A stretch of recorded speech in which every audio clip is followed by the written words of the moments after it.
Welcome to podcast number 8. 8. Try not to throw 8. There we go. I could Uh, have just done this. yeah, This would have exactly. I'm fucking ADHD brain, man. But anyways, welcome to number 8 of the episode from this lovely debut of the Airsoft podcast slash talk about random stuff podcast. Today we got Dirtmann and we got B in here today. I don't think she was in the last one. No, she was not in the last one. So she's in here today. She is in here today. She went ahead and decided to actually show up. No, I'm just kidding. No, she was busy last time. just like pop in for like a few minutes and then just kind of like, all right, let me head out. No, so what happened was I was driving and I joined the podcast to, put in my 2 cents and everything like that, and then I lost service. Okay, gotcha. Oh yeah, that's and I was like, well, that's awkward. That happens. That's I didn't okay. even do anything. I was like, man. That's Awesome, okay. She got to watch the whole thing. I just realized I should probably plug in my Ethernet because it's Wi-Fi right now. I need to clean this site. It is dusty. Good thing I got some lens cleaners. By the way, for people who are watching, that's actually my actual real steel forbidden airsoft gun is what I call it. You'll see me carry it in the field and stuff. Just keep in mind that I do not use that in the field and I don't brandish it because it is a live firearm. Right. That is a no-go firearm. That is one that actually makes you never spawn again. That's the one where you don't go back to respawn. That's the one that sends you to go see your Jesus. Or whatever God you believe in. Right. But anyways, alright, so yeah, Iron Arc, he put into the podcast noted questions in here. Let's see, where's it at? I just lost it. Oh yeah, alright. Here we go. He asked, what is better, green gas, and then he put in parentheses, or red gas, propane, CO2 or HPA, pros versus cons, and what do you personally rather use during a match?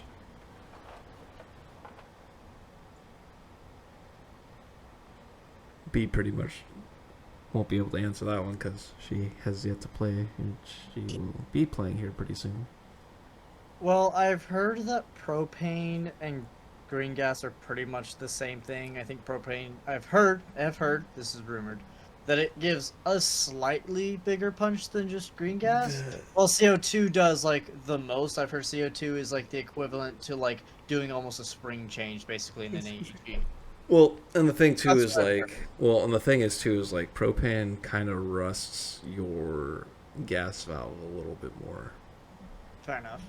Which is actually, I didn't know that. Yeah, which is why you want to stick to the recommended thing that is supposed to be used for gas mags.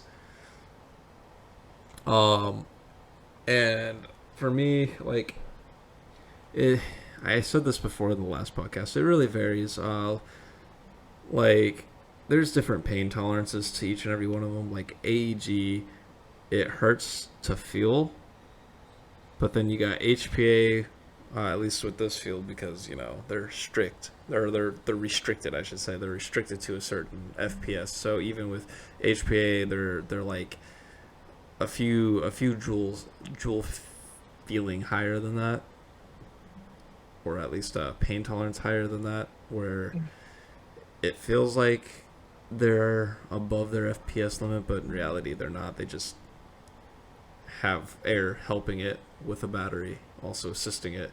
And then you have your gas blowbacks that hurt a lot more because of the way that they're designed. Like I said before, the gas blowback rifles, it's more like a punch to the BB than it is a flick. Right, yeah. And then and I know, correct me if I'm wrong, HPA and green gas are similar in some aspects. I know that they act slightly different to each other and stuff. Different green gas, tank. Isn't green gas more using the air to push the BB? So it holds it in the nozzle, I believe. Because I think you mentioned either last week or it's supposed to hold it in the nozzle, and as soon as the nozzle basically makes contact again to the bucking area, it then force shoots the air out. You sure? Because I'm pretty. Doesn't the BB come out?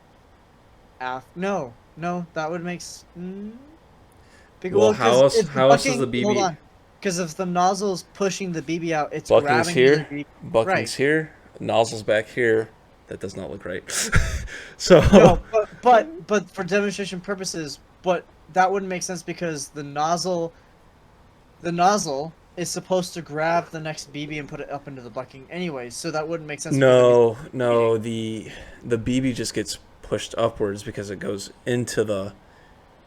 pushed into it as it goes. Are you sure it's not just the gas that's pushing the BB? Like a No, normal, no, the spring is what pushes the BB up No. from the I'm mag, talking and then actually you have the moving the barrel. nozzle. No. So what I'm saying is, when the nozzle makes contact, it releases the gas per push. So it's shooting the gas gas as is it makes still contact. pushing the Yes, BB. yes, that's what I'm saying. The gas is still pushing the BB out. It's forcing the BB out. But then wouldn't it be pulling the trigger, the gas expels while pushing the BB? That's what makes the slide back, by which then it slides back, and then it goes back forward with the nozzle grabbing the new BB. Hold on. That's how a regular No, firearm yeah, wait. No, I think you're right. The nozzle. I think the You're nozzle is saying what the pushes it. nozzle's It's You're making it sound like the nozzle. gas blowback can be confusing. It's so weirdly complicated. But yeah, You're a saying little bit. because you confused me the other week. I'm like, you were saying that the gas, that the nozzle is what's still flicking the BB like an AEG, basically. It Not pushes actually it. pushing It the pushes BB. it. It pushes it or some shit. Yeah. Oh, fucking. I don't know. I'm tired. Don't worry about it. Don't worry about it. But But I yeah, just thought it was funny. but yeah, no. And then with CO2, I mean, if you're using a handgun that uses CO2 and then you're using a handgun with gas, it really varies. It really varies because like I know like I have a CO2 1911 and it's Elite Force brand. The only issue is that because the CO2 sits in there for so long in that mag, it's pushing so much air that it starts to slowly deteriorate the seal because it's pushing every force of it. So you have to really take apart that mag, put some silicone around it, close it back up, leave it as is for 24 hours, and then if there's any excess CO2, you can, cut it / peel it away, whatever you got to do to make it function again, and it's good to go. Before then, I guess we really start getting super detailed in it.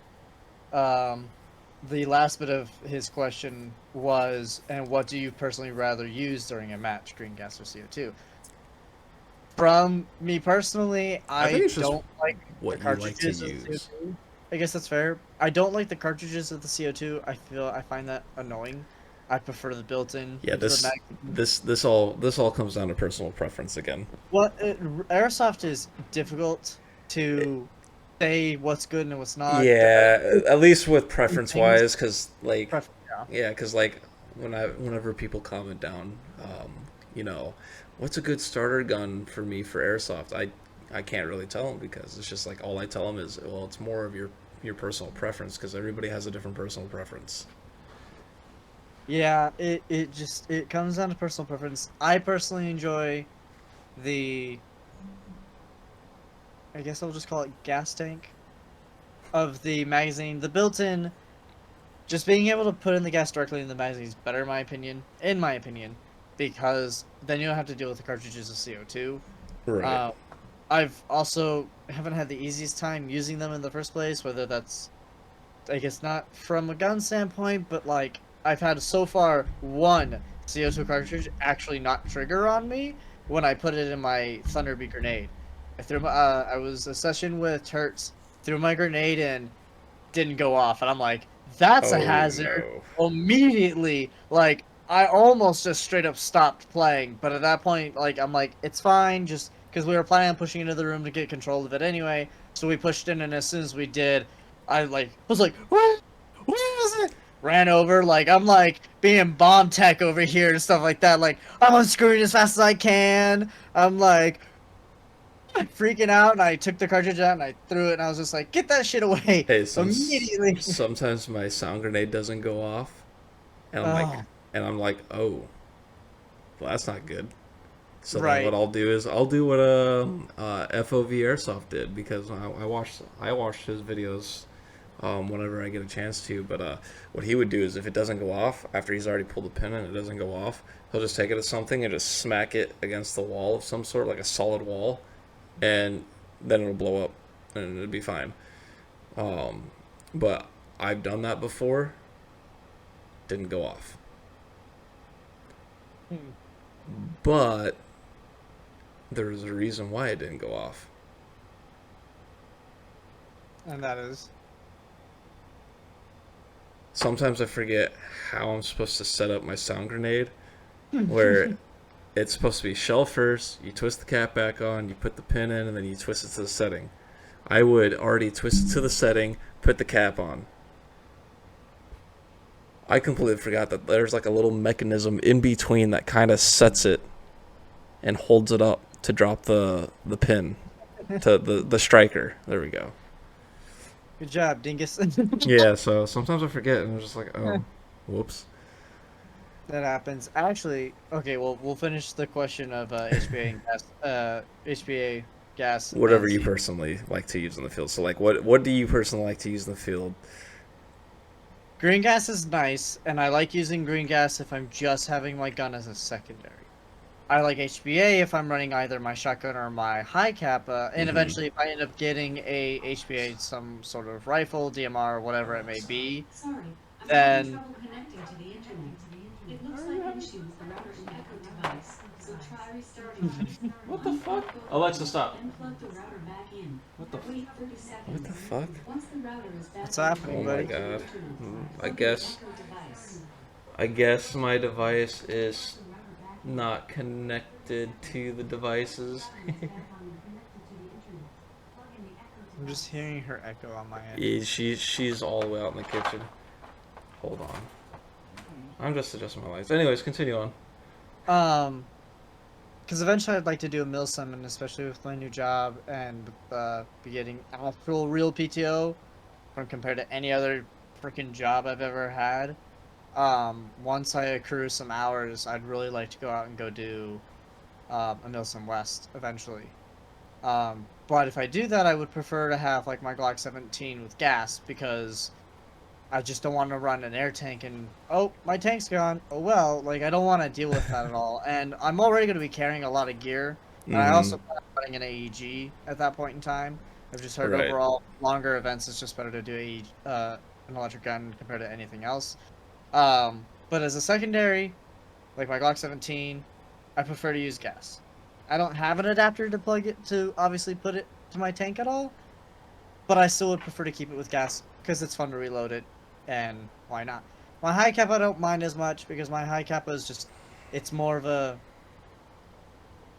sci-fi build, I guess you could call it. It's not super realistic. It's freaking red and gold, for crying out loud, with a Bifrost and a light. Like, the thing looks ridiculous, along with the adapter with an M4 magazine sticking off the bottom of it. Like, I'm fine running just the HPA tank at that point in time because I'm just running it indoors. Like, that's not a Right. huge deal for me. HPA is cool, but it's an expensive platform to get into. And again, amongst also, if I do end up wanting to use it for longer range, I'd really prefer to get a dedicated DMR or gun for it that I can, yeah, use long range. And that can actually handle higher PSI and stuff. And I'll use that at Wild West sometime soon. I'm highly still considering, I think I mentioned this last podcast, I'm highly considering purchasing the conversion kit for my Mm-hmm. For your P90, your P90. and then I'll just extend the internal barrel, keep the extendo boy on him, the outer extended barrel, get a longer inner barrel, convert him to HPA, and that'll just be my long range at that point.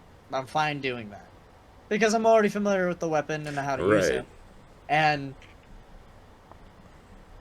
it's better in my opinion to use something I'm familiar with and convert to HPA than trying to get a whole DMR or M4. Not to say I don't want to eventually get one, but I'd rather work with what I have than just keep buying new toys. Right. Yeah, for me it's more of depending on where I'm playing at. If it's an outdoor field, I have a gun for an outdoor field. If it's the same field that I've been playing at, it can range between my gas blowback rifle or my speedy boy gun. I mean, I also have the shotgun too that I could always bring.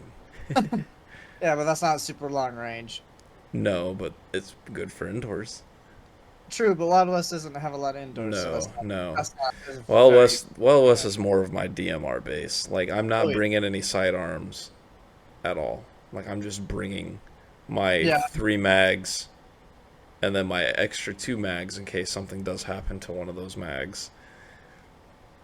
I'm on the fence about whether I'm going to bring my Glock 17 when we go, because like I know that the town field has buildings and running my Glock would be a lot better to clear it, personally. But the problem is gas and heat don't really mix and stuff like that. And Well, about halfway through the day, the last The time I good, went, the good thing is because I'm going to the 8 in the morning session where it's nice and cool out. you do know that it's just one continuous session, right? Yes, but I'm gonna go at 8 in the morning where it's nice and cool out and do it that way, and then stay for like a typical 4 hours and then leave. Fair enough. I don't Cause think I stayed a full day the last time I went either. I think I took off by like 1:30, 2 o'clock in the afternoon. yeah, cause I don't plan to stay there all day to do that. My only concern is my GoPro overheating because their matches go longer than what. 15 minutes. Yeah, they go slightly longer. Because it was one match that I was like, are they gonna blow the whistle or whatever, the siren yet? Like, holy crap, I'm not out of breath. I need to sit down.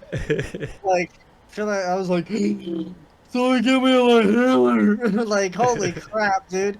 Um, it's nice to have the longer games, but because of the fact that I have made my setup, especially for my P90, I've only got the 4 or 5 mags, and I can only carry 3 plus 1 in the gun already. And if I'm not Right. being my shots, I don't know by the time the get like halfway through the game because everybody's running around, they allow like full auto and shiz. Like, Yeah, I'm just- I don't have a full auto option because again mine runs only on air. so yeah. Just to end the question, it's really it depends on the case. I use HPA for my high kappa and my shotgun.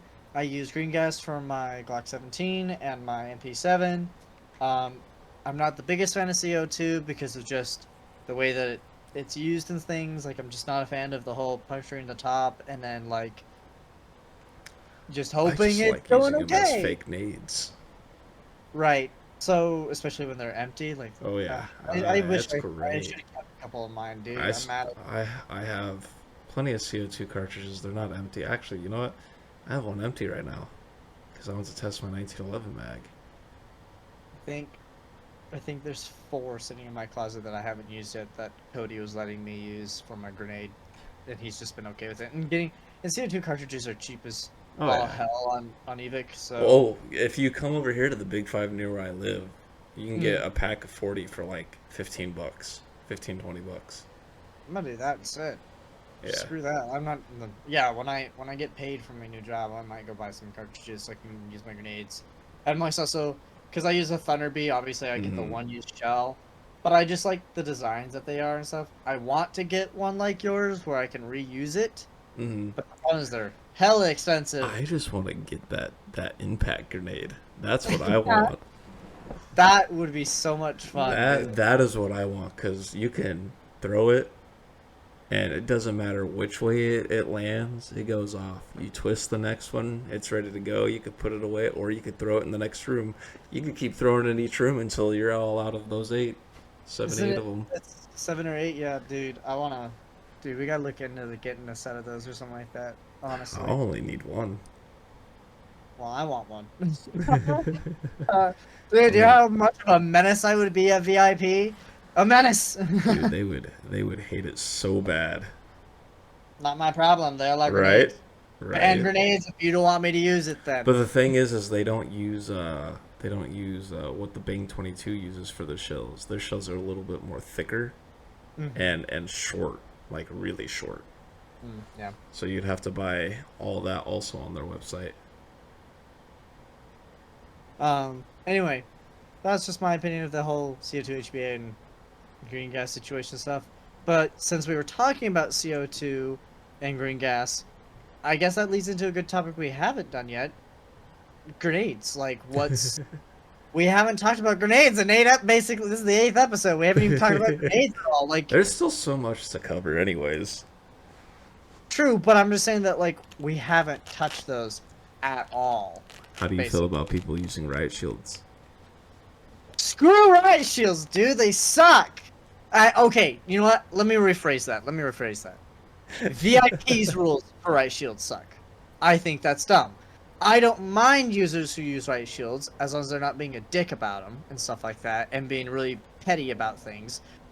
Because I've only ever surrendered one guy using an actual shield and stuff like Right. that. But that's surrendering, and I also kind of feel bad for riot shield users because the whole you have to open it all the way up just to shoot your gun is the dumbest thing in the world, in my opinion. Now, don't get me wrong. Would it suck to have a guy pushing down the hall doing this while he's pop-shotting at you and stuff like that, and you can't freaking hit him besides his little toes? Yeah, of course it sucks. But that's what an actual riot shield is for. Let me actually practice it as if I had to do something like that. I mean, his hand would be vulnerable too with his firearm. Well, in there. that too. But I feel that having the realism factor is so much more fun. What's funny? Even more known. What's funny, because this brings down to the story of two friends of mine who actually ran Riot Shield. They hated how fast I could just turn and shoot them right in the foot before they can crouch down with it. Which is crazy, but you got good at that point about doing that. And again, that leads Well, to it's the not whole... even so much that, it's just I look for openings. I don't care if you're standing going to crouch and I just see that opening, I'm gonna take it. Like, Right. it's either if you don't take it, you're already done yourself out for the count. But if you do take it, there's a high chance you have a better shot than what they're gonna be able to do is by advancing. Right. But I have a hate-love relationship with riot shield users. Because I eventually want to use one, but not at VIP. There's a trick that one of them actually did when he would use a riot shield. Okay, and that He is... would crouch down, have it open, and he would start shooting like this and open it as he shoots. Fair. And he would do it quick. That's technically not... It's not blind fire. He's just going with it. It's not breaking the rules of VIP. Yeah, technically. No, that's smart. Because, like I said, I want to run the riot shield, and I want, like... I know that it would be exhausting, but it would be a good arm workout and stuff like that. And, again, it'd be airsoft. I'd be having a blast in the first place. But I want to actually do where I'm, like, either putting my hand around in front of it while Or holding get up one of the those shield, fucking tack ones hold where it it goes like right here. frickin', what's his name? Oh my gosh. Or hold it. Montang from frickin', yeah. Oh yeah, the hold, that's right in front. Like, I want to actually, like, use the riot shield how it's supposed to be intended to use, not just as a block to BBs. I thought about making a riot shield with a bunch of Odin lights, the 2K lumen lights, just to blind the fuck out of people. That Like, would be quite come the around the corner logic. and all the press pads in one hand. We'll have to look into that. It shouldn't be hard to build. Not necessarily. You just have to get it just right. It's basically also like what's his name from Rainbow Six Siege, where he does the Blitz. flash. Yeah, Blitz. Blitz. Pull some shit like that. Anyway. Man, grenades. Grenades. I have never heard anything good about any of the grenades that spit out BBs. I've never heard The anything tornadoes? about tornadoes. I anything. have one. It's actually really good. Is it the one that just has the one singular hole and it just spins really fast while spitting It them out? spins Those a I've never whole been- 360. Yeah, that's what I meant. That one bounces around. Those I've heard have been fine. I haven't personally used one or seen one in action yet. It's a pain in the ass to load. That's the other kicker. Like you fill up the green gas first in it. After that, you then do the same hole that it comes through. You have to put the BBs down that way, and then it spirals all the way down, 250 BBs all the way down, and then you'll have some extra that are access. But the thing is you have to use a jamming rod to push those BBs in because they don't necessarily feed like they should through that. Right. And then you got your impact one. I want an impact one. Those things seem great to use. The only issue is how thick they are. Right. I don't Well, like how thick they are. I'm gonna go take a shiz because my body apparently just went, hey, despite the fact that you have been doing nothing all day for the evening, you have to randomly take a crap. Well, I'll keep it going. I'll keep it going. And the people. um,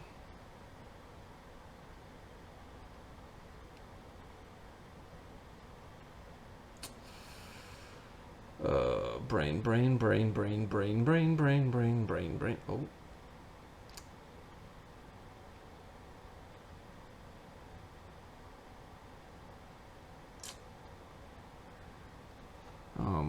Mm-mm, mm-mm, mm-mm.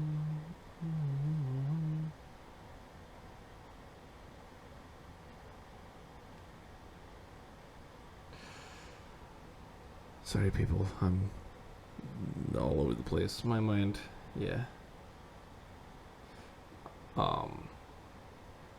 Anyways, so when it comes to grenades, like the impact grenades, yeah, they seem fun to use. You know, dispersing a bunch of BBs in like one drop, and then using like the tornado grenade. Yeah, those are cool and all.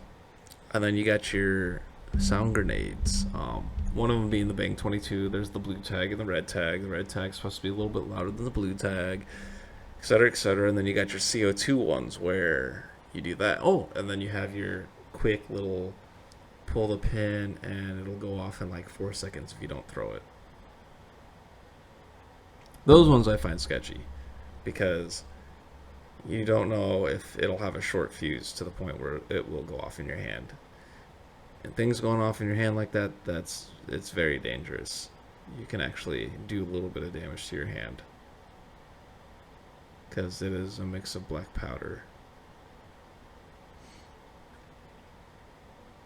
I think what they do is they put like black powder in this like pouch and they stick a fuse in there and then they kind of seal it around and then they put the, like, I guess they have something inside to hold it or like tape it to the side or something, and then what they'll do is then they'll put the other half of the cover on with the fuse coming out, unless it's like one of those quick strikes where you pull the pin and it quick strike ignites and then you just throw it and then after that, boom.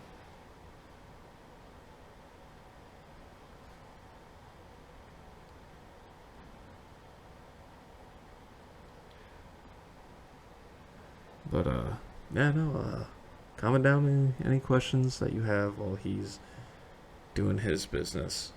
B, do you have anything that you want to bring up? What? Oh, yeah. I had a question. I forgot about it. Oh boy, this is why you write it in the noted questions. Thank you.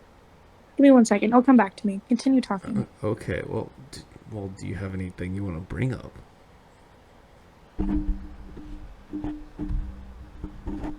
I guess.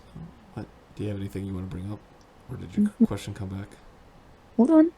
Oh, okay. Would you like some gun hint? Sure. Is it about guns? Is it about gear? Is it about... It's about guns. Just Okay. trying to remember how this. Give me a second. Just hold on. Oh, okay. Jesus. My bad.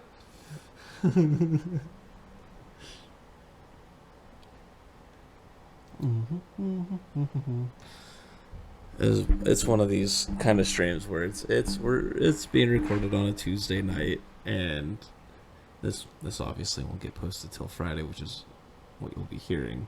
But the reason why I decided to do these a second one for this week is because I personally won't have any videos to post for you this Friday, but given Saturday, hopefully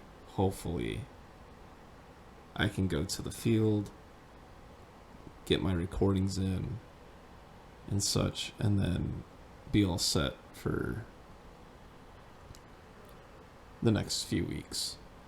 Because I pretty much have been doing it where now I just go like once a month. I think it's either I go once a month or twice a month. Because now I do the podcast and post them on Tuesdays, and then I normally post the match every Fridays.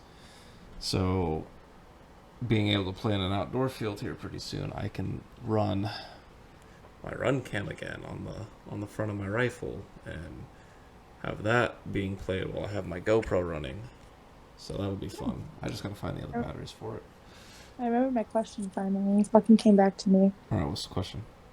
How long do CO2 guns usually last if you maintain them properly? You talking about the gun itself, the Yeah. mags, or like Not getting into specifics about it, just in general, but for like you have to okay, so I'll give you a rundown for CO2 but guns. that's why I said CO2 guns. Okay. Yeah.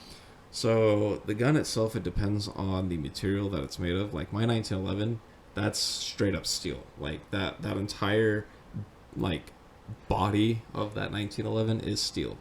When it comes down to it, the mags, any kind of mags really, if it's CO2, like I said, can get leaky, but it's after a certain number of uses. So if you're hardly ever using your sidearm, you probably got maybe 4 session uses out of it, maybe more.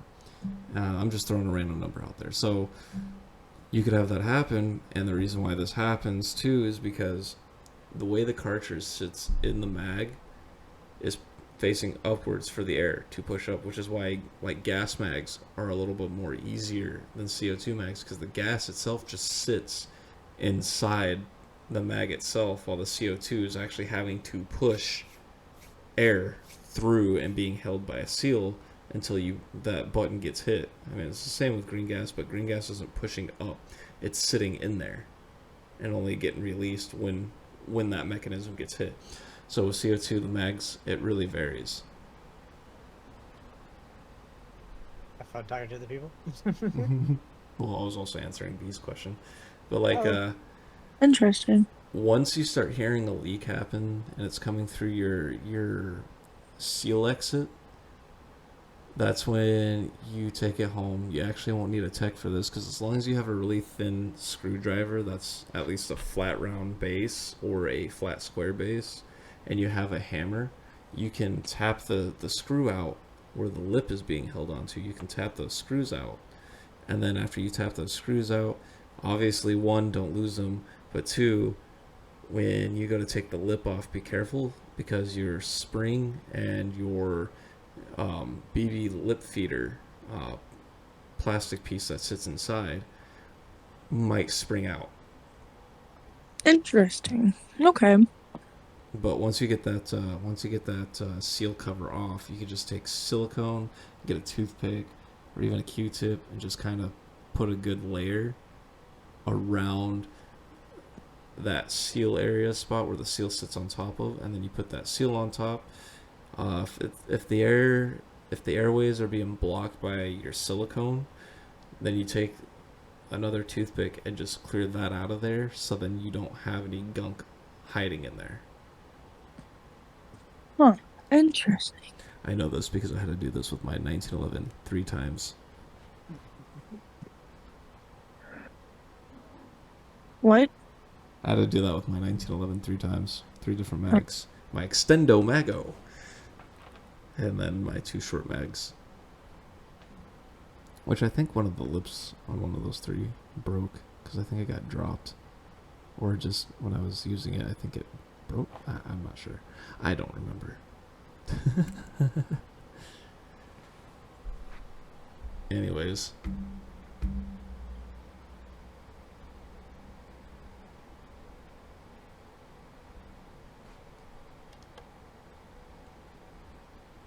Grenades. The second time in a row we're trying to get back on grenades. Oh, I went through the... Huh? No, go ahead. What were you saying? Oh, I was saying I went through the different kinds already. Okay. Yeah, I went through the different kinds and what they pretty much do. Gotcha. Okay, fair enough. I just use the Thunder Bees because they're cheap it's easy to go get like a crap ton of the shells for like super dirt cheap, basically from Evike, and then you just screw it on personally. But I would like to get the one that you have, the metal one that you can just reuse. The prefer Bang to have 22? The blue one, yeah, I think. Yeah, it's the blue seal because there's a blue seal and there's a red seal Bang 22. The red Bang 22 seal one is just a little louder. No, just the blue one. The blue one's fine. I'd like to eventually get one of those when I can. So. Throw it at people's heads and then just blow Nope, nope. them. I thought about getting a grenade launcher underneath my MK just for shits and giggles. Despite the fact they don't actually have any real use. But it'd be funny for... Well, I have a grenade launcher. It just shoots out a bunch of BBs, though, in the shell. I have one that shoots 120. Oh my gosh. Well, I guess we have to look forward to giving at least some sort of a comprehensive review next podcast after we do Wild West. Yeah, that'll be very interesting. Well, because like this one's going up on Friday, and then Friday we have our other podcast. Do we really want to try to record? I mean, what we can do. What we can do is after we do Wild West, we could do the podcast that night. I think that would be better because and then we could talk about it that way. Because technically we have, like with that one, we have at least until Tuesday to get it up there. I say we should just wait, do our day at Wild West, and then do the podcast. Yeah, that we could do. Yeah, we could definitely do that. I'm totally down to do that because then we can give our experience and our thoughts on it. I've already heard horror stories about it, anyways. Like, not the field, but the players type of shit. Did I ever mention? So, I think I've probably told you the story. Maybe to Alec. I don't know. I know I've told this story to people before when talking about airsoft. Probably like more than half a year ago, Dash the Hooligan puts a post on YouTube just being like, hey, what are some of the best fields that you know in your state? Now, he never came here to Arizona, but it's fine. No, he's right now going around the world to play at other fields, but I don't think he's going to play at any of the Arizona fields because of the fact that they all have these FPS rules and stuff like that for fields. Exactly. And the surrender rule, because if you notice, he plays at a bunch of fields that don't have that rule. Right. Which, it makes sense, because, it leaves the confusion out of it. Right. So he leaves the post just being one of the best fields. I just mentioned that that we do VIP here. Just give my somewhat comprehensive review about them. Just like they're fine, they're good, they're nice little indoor ones to go do and stuff like that. No, like nothing too negative, but I still gave like the pros and cons. Right. Then I mentioned about Wild West. I mentioned Wild West and Dreadnought. And I was just like, I heard those fields are good as well, or at least just from word of mouth. I haven't played them yet, but I just heard they're good. And for some really, I can't say the R word on here, can I? Dumb reason, for some really dumb reason, some guy decided to post this freaking paragraph underneath on my comment about his experience at Wild West and how awful and terrible it was. Because apparently, and he claims, and what I can remember from my knowledge, is that when him and his buddies showed up, that the refs had everybody sitting at the tables turn around and start shooting their guns as they're getting out of the car, which I call BS on. Absolute BS.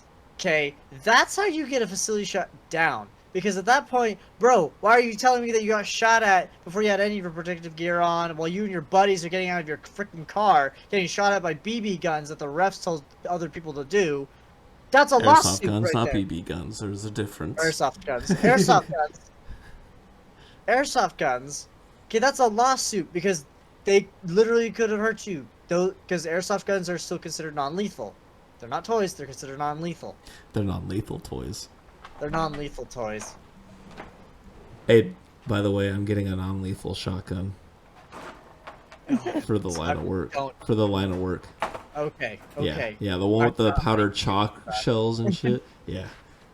Not happening. I'm not letting you shoot me with that. Not happening. Not unless you pay me like 400, 500 bucks or something. You're like, no, I don't want to feel it. Not unless I got financial gain. I mean, hey, if you want to do it for a video, I'll give you fucking $600. We'll discuss these terms of service later.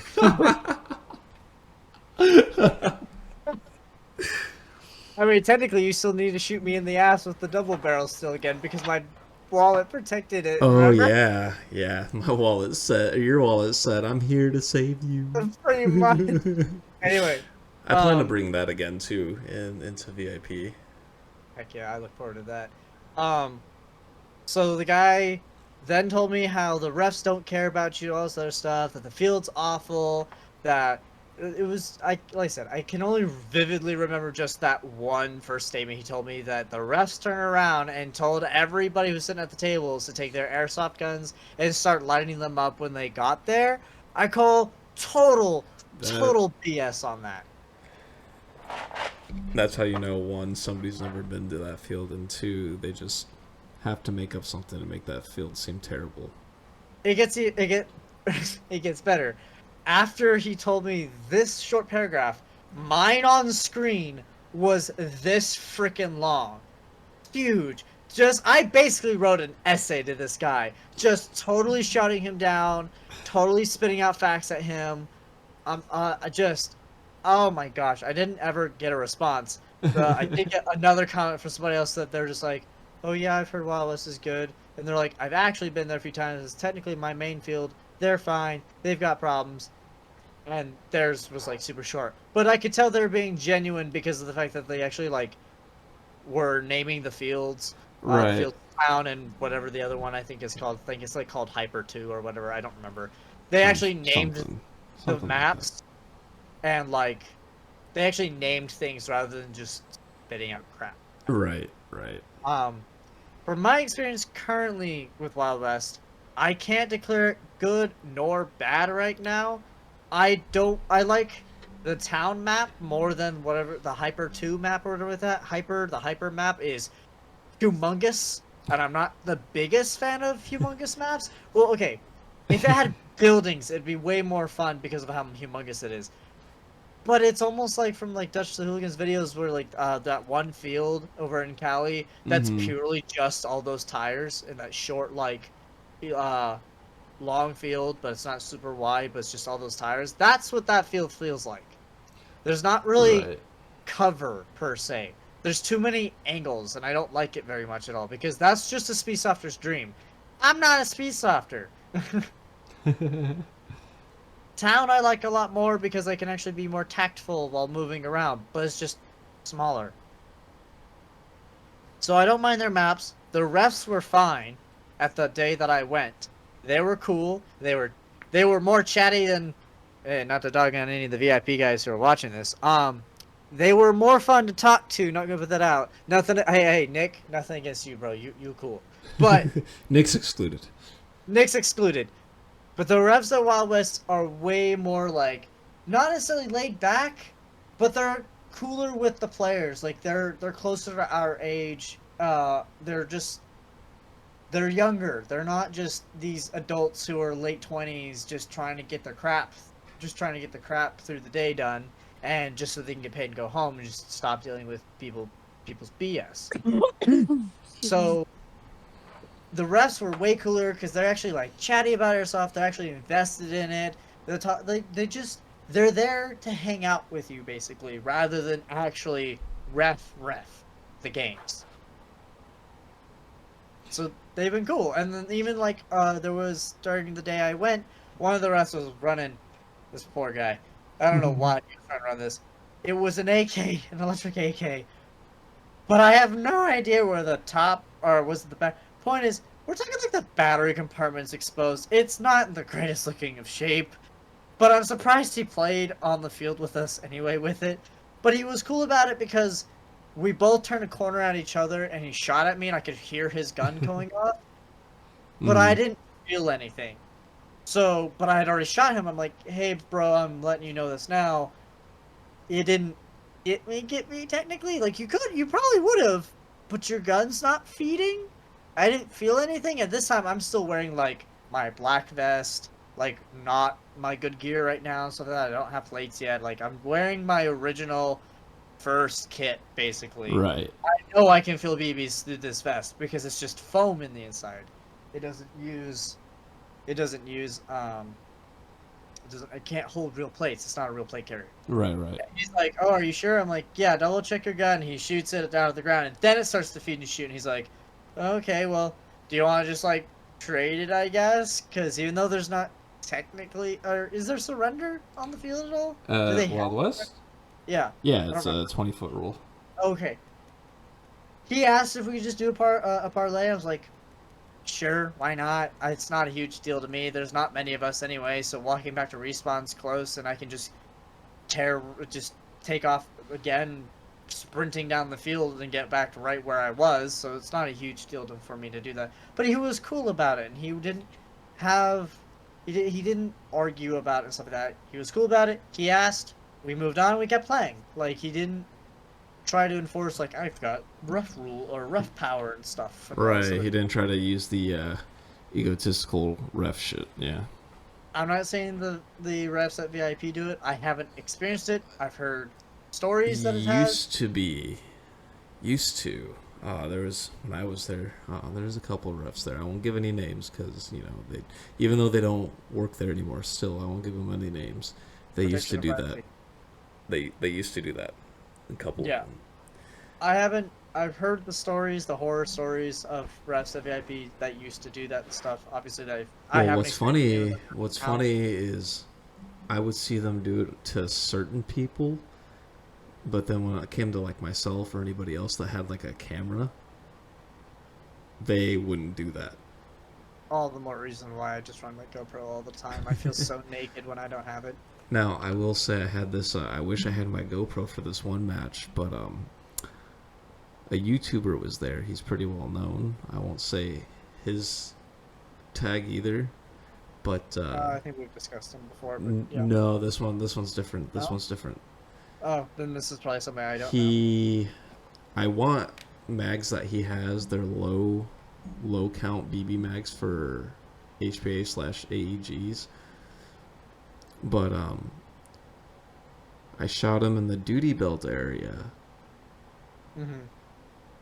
and I asked him if he was gonna trade it with me, because I told him I hit him in the belt area, and he didn't want to.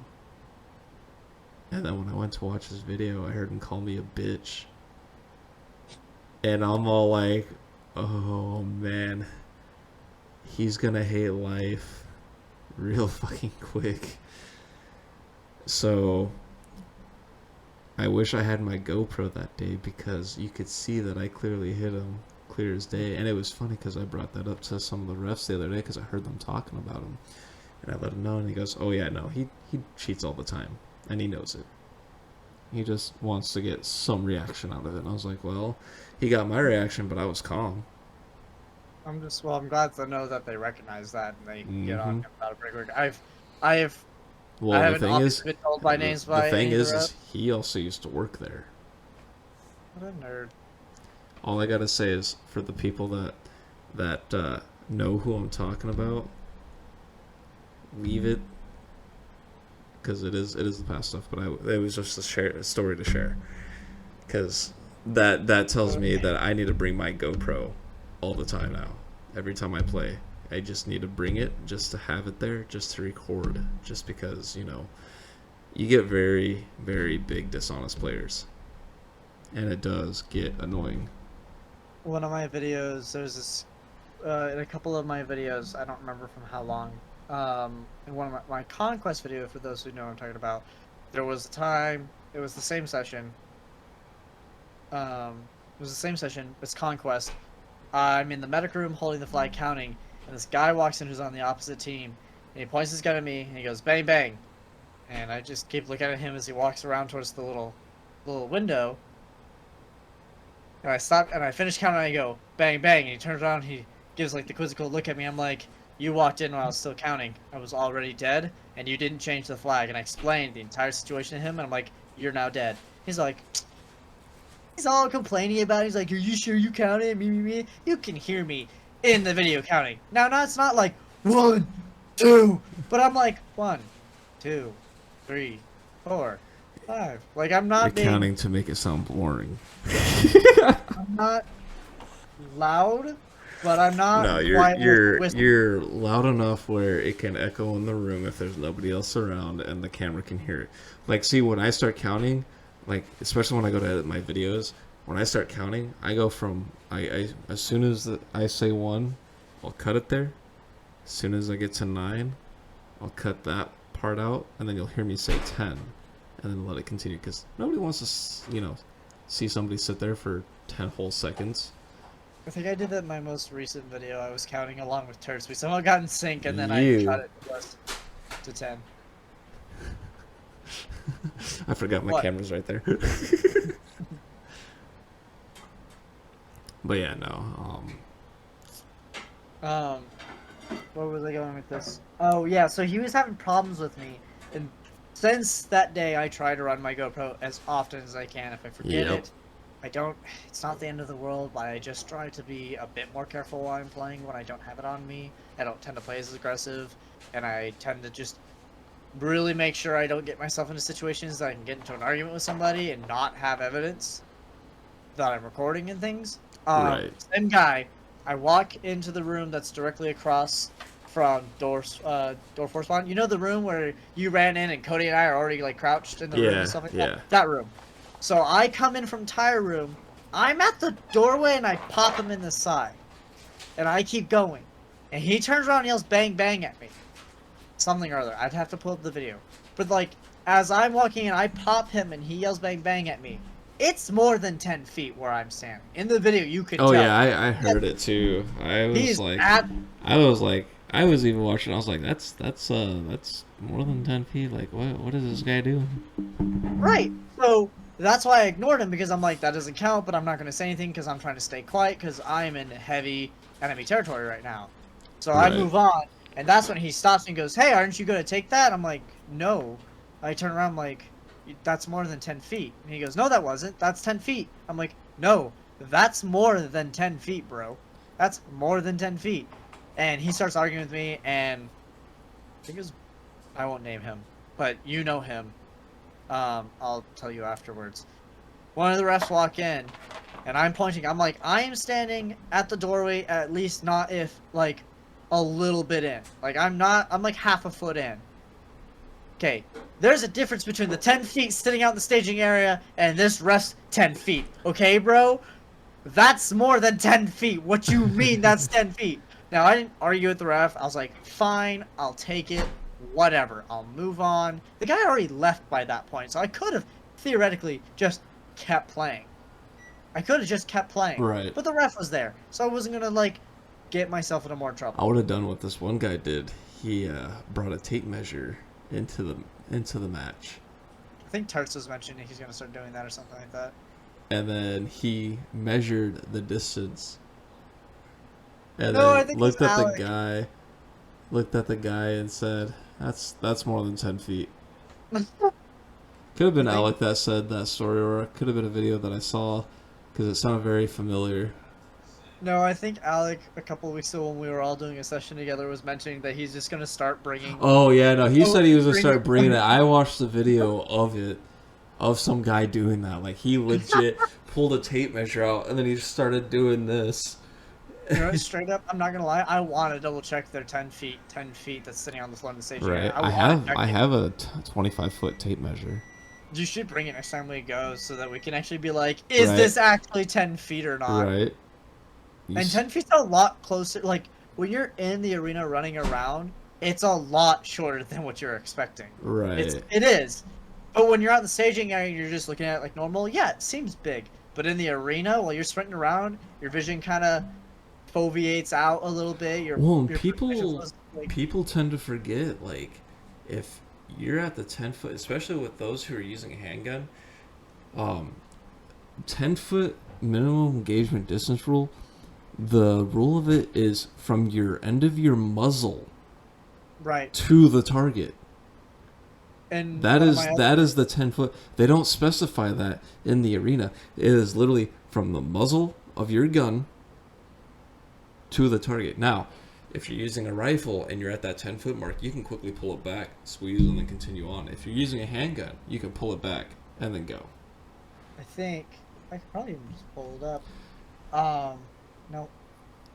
Frickin' when in one of my other videos I have see if we can find it really quick and we'll put it up.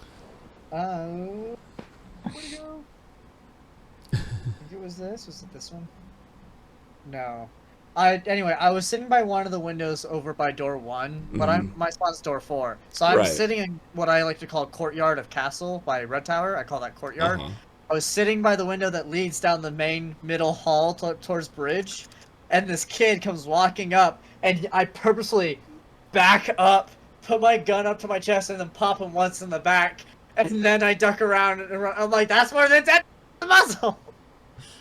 Yep, and people tend to forget about that, and then they want to argue about it. It's like, no, it's literally from my muzzle from my gun to the 10-foot range distance. If you were 10.1 feet or even 10.01 feet, I'm fucking shooting you. I don't give a shit. Right. Yeah, I wish we didn't have the 10-foot rule. I also wish that... I wish Alpha Group didn't have it. That would be nice. I think that would be nice because they should make it where if anybody doesn't want to play with a minimum engagement distance rule, come to Alpha Group, and if anybody that does, go to Bravo Group. Like, yeah, there's gonna be some like imbalances there, but like at least you know you got players who can't complain about it versus players who can. Right. Like, it would be fun to do. I understand getting shot point blank is not the funnest thing in the world. No, I used to play a Dreadnought. It's terrible, but it's also fun. It gives that realism. Right. It gives that realism. Amongst also, it's just so much faster than determining. In my head, I'm still trying to get used to the surrender rule of VIP, and I've been playing for like 8 months now. It's not easy to get used to. Exactly. It's really not. I have to be thinking about it to do it. My initial instinct is to pop anything that moves that's on the enemy team. Whether I'm a foot in front of you or not, unless of course I'm actively thinking about, I should surrender that guy, it's not gonna happen. I'm gonna accidentally shoot you. It's just... Shit it's happens. instinct at that point. Right. But I do agree with you. I think it would be extremely nice if we could have it where those who are on Alpha, or even let's say the refs at the beginning of a session, just get a raise of hands from Alpha Group. Hey, who's willing to like not play with minimum engagement and stuff like that? And Right. once it's removed and everyone puts their hands up for majority votes, then let's do that. It doesn't take... You gotta gather all of us up for 15 whole minutes anyway to go over the rules. Right. I'm pretty sure you can spare And, 2 minutes to get a hands raise up. And the thing is too is like that field they're mainly it's all about safety and stuff like that, especially for the kids that play there. But it's just like you got adults who play here / teenagers who are almost adults, and you got kids. If like the way I would have put it is, if you don't want to get shot point blank and you want to have your 10-foot minimum engagement distance rule, then go to Bravo Group. If you're okay with getting shot point blank and you're not going to whine or complain about it, then go ahead and move over to Alpha Group. See, and then you could say that like, oh, just go do the Full Force Thursdays whenever it goes over to Gilbert. But the problem with that is I've heard the biggest egghead... I don't have time to do Full Force Thursdays because I work the next day. I don't either. I'd like to eventually do one, but if I do one, it's gonna have to be on vacation. Rushing. Right. But I've heard the biggest egghead a-hole guys always show up to that session. Always. And I'm like, I don't want to deal with that at all. It's not worth my sanity to have some freaking 50-year-old guy who's a veteran coming up and yelling at my face because I'm not saying the rule right or something like that, or he thinks I'm cheating and stuff. Right. Like, I'm not. I've seen some videos. I've seen some videos from like Casual. I think Casual, because I think he did that before, and there would be some grown old man just like mad at him. I won't name his name because he's a minor, but you know Tragedy. He's the one that's one of my good friends. who was Yeah. The shorter guy. Yeah, yep. Yeah. So he's done a couple of full force. I know you're not the biggest fan of him, but at full force, that's full force. Like, I Yep. know that he's trying his best to play at least legit then because the rules have changed now. Like, that's not trying to do a 10-foot. Anyway, he has multiple times has left from a full force session and have been somewhat tailed by an older guy like twice now. Yep. Because he thinks he's cheating and stuff like that. I think at one point, Tragedy told me that after the session, the guy tried to like kind of be like, "Square up, let's fight out in the front parking lot." Out in the parking lot, basically. It's a plastic The BB guy's a war. minor, for crying out loud. Yeah, It's a plastic BB BB war. oh my god. Especially when you're coming to a field that has one day out of the week that doesn't allow minimum engagement distance rule, where that gets Right. crossed out. You're coming to play it. Why are you getting heated about it? Like that's the thing I don't understand from people.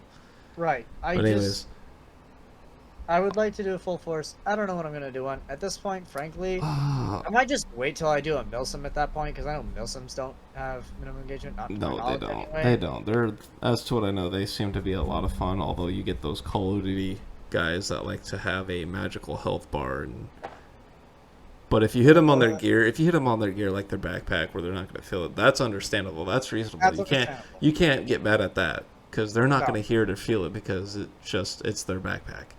Right. But Anyway. if you see them flinching and they don't want to call it, that's when it becomes a problem.